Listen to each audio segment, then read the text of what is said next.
दोस्तों सब्सक्राइब करें driving hub channel को और देखें नए वीडियोस अपने मोबाइल फ़ोन पर सबसे पहले। दोस्तों ये इंजन डिस्प्लेसमेंट, सीसी, लीटर्स, ये सब क्या होता है? कोई इंजन 100 सीसी का होता है, कोई 250 का, कोई 800 का, कोई 1.2 लीटर का होता है, कोई 2 लीटर का होता है। तो ये सब का मतलब क्या है? तो आज हम इसी के बारे में बात करेंगे। ये सब डिटेल में जानने के लिए देखते रहिए ये वीडियो।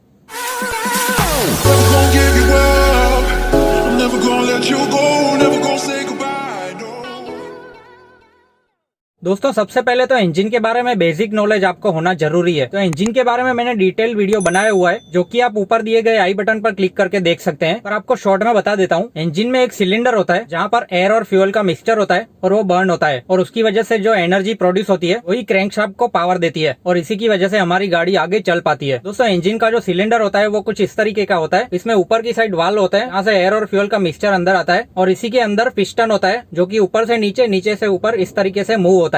और इसमें अगर पेट्रोल इंजन है तो इसमें ऊपर स्पार्क प्लग होता है और डीजल इंजन में स्पार्क प्लग नहीं होता है। यही पिस्टन की अप एंड डाउन मूवमेंट की वजह से सिलेंडर के अंदर प्रेशर जनरेट होता है। जो एयर और फ्यूल का मिक्सचर है वो कंप्रेस होता है और उसके बाद स्पार्क प्लग की वजह से उसमें आग लगती है जिसकी वजह से पिस्टन नीचे की तरफ फोर्सफुली जाता है और उसके बाद जो जला हुआ मिक्सचर है वो जब पिस्टन वापस से ऊपर जाता है तभी वाल्व के थ्रू बाहर निकल जाता है जिसे हम एग्जॉस्ट बोलते हैं। अब दोस्तों ये सब प्रोसेस में जो सिलेंडर है इसके अंदर का जो खाली हिस्सा है, जो वॉल्यूम है, उसी को ही हम सीसी बोलते हैं। उसको लीटर्स में भी नापा जाता है। अब ये सीसी क्यों इतना ज्यादा इम्पोर्टेंट है? क्या जितना ज्यादा सीसी उतना ज्यादा पावर इंजन देता है? तो उसका जवाब है हाँ। बस कुछ केसेस को छोड़ के ये बिल्कुल करेक्ट स्टेटमेंट है। इंजन की फ्यूल एफिशिएंसी भी सीसी यानी कि क्यूबिक कैपेसिटी पर डिपेंडेंट है। दोस्तों यहाँ पर सीसी का जो बड़ा यूनिट है उसे लीटर कहा जाता है। जैसे कि कोई इंजन 1200 सीसी का है तो उसे 1.2 लीटर कहा जाता है, यानी कि 1000 cc is equal to 1 litre. तो आप 1200 सीसी बोलो या 1.2 लीटर बोलो, एक ही बात है। जैसे कि कोई मोटरसाइकिल 100 सीसी की है तो उसे 0.1 लीटर भी कहा जाता है। दोस्तों जैसे कि समझ लो एक ग्लास है जिसकी कैपेसिटी 100 ml की है, यानी उसके अंदर 100 ml पानी आ सकता है। तो उसी तरह जो सिलेंडर है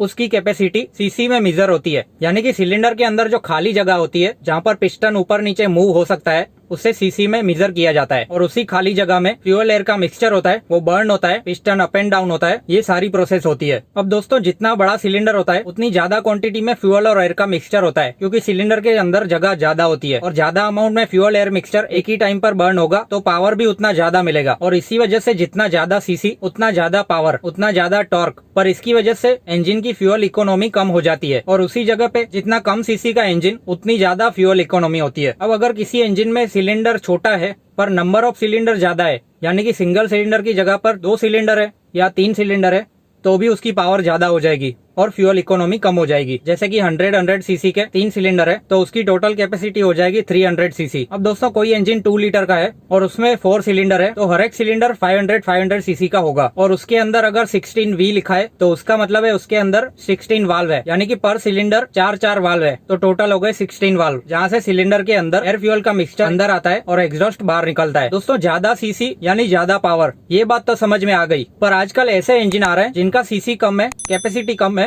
पर फिर भी वो एक बड़े इंजन से ज्यादा पावर प्रोड्यूस करते हैं। तो उसकी वजह है टर्बोचार्जर। अब टर्बोचार्जर के बारे में भी अलग से डिटेल में वीडियो मैंने बनाया हुआ है जो कि आप ऊपर दिए गए आई बटन पर क्लिक करके देख सकते हैं। फिर भी आपको शॉर्ट में बता देता हूँ। टर्बोचार्जर एक टर्बाइन होता है जो कि इंजन का जो एग्जॉस्ट होता है उसके रास्ते में लगाया जाता है और उस एग्जॉस्ट के फोर्स की वजह से उसका टर्बाइन घूमता है, जिसकी वजह से उसके दूसरे तरफ का जो टर्बाइन होता है वो भी उसके साथ जुड़ा हुआ होता है और घूमने लगता है। और उसको कुछ इस तरीके का बनाया जाता है कि वो बाहर से फ्रेश एयर को अंदर खींच सके और उसे इंजन के सिलेंडर के अंदर फोर्सफुली डाल सके। तो यहाँ पर जो नेचुरल इंजन होते हैं उसमें अपने आप जितनी हवा अंदर आ सकती है उससे कई ज्यादा हवा, या फिर ऐसा भी बोल सको ज्यादा ऑक्सीजन टर्बोचार्जर की वजह से आता है और उसकी वजह से जो एयर फ्यूल का मिक्सचर होता है वो अच्छे से बर्न होता है और उसी की वजह से ज्यादा पावर प्रोड्यूस होती है। और इसी की वजह से टर्बोचार्ज इंजन का पावर एक नेचुरली एस्पिरेटेड इंजन से कई ज्यादा होता है। अब ये जो टर्बोचार्ज इंजन होता है उसकी लाइफ इतनी अच्छी नहीं होती है क्योंकि इसके अंदर फोर्स इंडक्शन होता है जिसकी वजह से वियर एंड टियर बढ़ जाता है। फॉर एग्जांपल अगर naturally aspirated engine 5 lakh kilometre चलेगा तो टर्बोचार्ज इंजन 3 लाख किलोमीटर चलेगा। और इस केस में जो मैंने पहले बोला था कि छोटा इंजन यानी ज्यादा इकोनॉमी,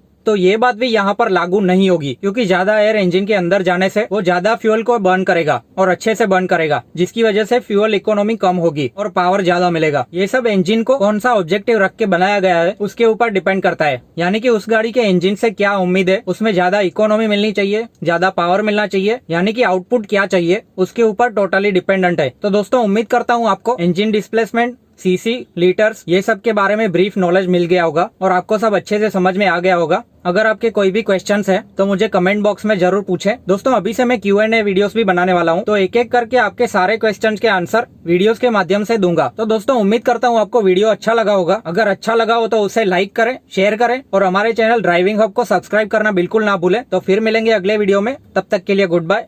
आपका दिन शुभ रहे। धन्यवाद।